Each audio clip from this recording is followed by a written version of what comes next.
तो दोस्तों ज्यादा पुरानी बात नहीं है, अब से सिर्फ 1.5 साल पहले 2022 में भारत के बारे में कहा जाने लगा कि भारत का युग तो शुरू होने से पहले ही खत्म हो गया। भारत ने जितनी धूम मचानी थी मचा ली। अब भारत का डिक्लाइन शुरू हो चुका है और बहुत ही जल्द भारत को एक नया उपनाम मिलेगा, ढलते सूरज का देश, यानी कि जिस देश का भविष्य सूर्यास्त हो चुका है। ऐसा क्यों कहा जा रहा था? इसका कारण था दुनिया भर में आई आर्थिक मंदी। कोरोना काल खत्म ही हुआ था, दूसरी लहर का बस अंत ही हो रहा था और इसका बुरा प्रभाव पूरी दुनिया झेल रही थी, चाहे चीन हो, चाहे अमेरिका हो या फिर यूरोप। हर देश की अर्थव्यवस्था डिक्लाइन होना शुरू हो गई थी। चीन और अमेरिका में तो इतने बुरे हालात थे कि दोनों सरकारों को अपने देश के लिए कई ट्रिलियन डॉलर के पैकेज तक रिलीज करने पड़ गए थे। उसके बावजूद भी दोनों देशों की अर्थव्यवस्थाएं आज 2024 में भी खड़ी नहीं हो पाई है। वहीं यूरोप के जो बड़े ताकतवर देश थे जैसे कि फ्रांस, जर्मनी, ब्रिटेन, इन तीनों देशों की अर्थव्यवस्थाएं तो नेगेटिव में थी या फिर पॉजिटिव में 1-1.5% ही थी। इस वजह से सभी देशों की अर्थव्यवस्थाएं कोलैप्स कर रही थी और यह बात कही जा रही थी कि इसका प्रभाव भारत पर 100% पड़ेगा और पड़ना शुरू भी हुआ। दरअसल उस समय भारत का जो खजाना था, आप जानकर हैरान होंगे कि एक साल में करीबन $71 बिलियन गिर गया। जी हां, $71 बिलियन हमारा खजाना गिरा था उस दौरान। ये कितनी बड़ी रकम है? दरअसल इस धरती पर 100 से ज्यादा ऐसे देश हैं जिनकी टोटल अर्थव्यवस्था, टोटल जीडीपी 70 बिलियन भी नहीं है। और अगर आप इसमें साल 2023 के शुरुआती कुछ महीने भी जोड़ दें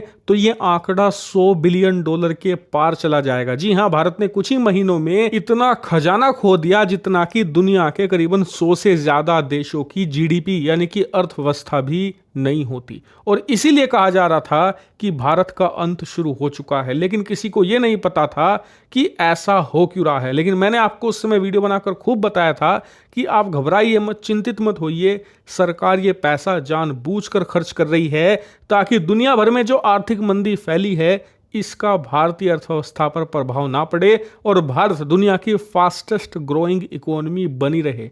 और उसका परिणाम निकला भी।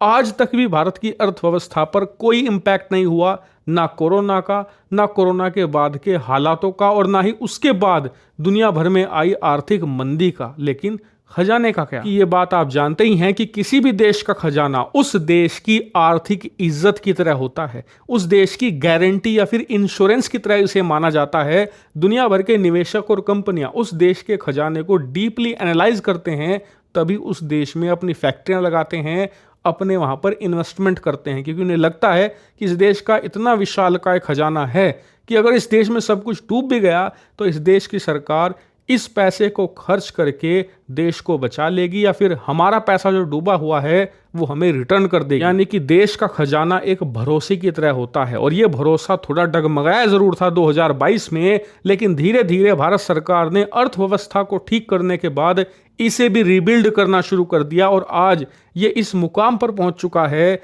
कि इतिहास में कभी भारत का खजाना इतनी ऊंचाइयों पर था ही नहीं। लिटरली आप कहिए भारत का खजाना माउंट एवरेस्ट बन चुका है, सर्वोच्च। कैसे? आप अपने स्क्रीन पर देखिए। पिछले एक हफ्ते में भारत के खजाने ने इतनी जबरदस्त उछाल लगाई है कि ये दुनिया को चौंका चुका है। दरअसल पिछले एक हफ्ते में भारत का खजाना करीबन $9.69 बिलियन बढ़ा है, यानी कि $9.5 बिलियन से भी ज्यादा बढ़ा है। और इस वजह से भारत का खजाना अब $666.8 बिलियन के पार चला गया है, जो कि हमारे इतिहास में सर्वोच्चतम है। इतना ही नहीं, अब भारत का खजाना सिर्फ $33 बिलियन दूर खड़ा है $700 बिलियन के मार्क को पार करने से। आपको बता दूं कि जैसे ही भारत इस माइलस्टोन को पूरा करेगा, इसी के साथ भारत दुनिया का चौथा एकमात्र ऐसा देश बन जाएगा जिसने ये माइलस्टोन पार किया हो, क्योंकि इससे पहले दुनिया में सिर्फ 3 ही देश ऐसे हैं जो $700 बिलियन से ऊपर अपना खजाना ले जा चुके हैं, जिसमें है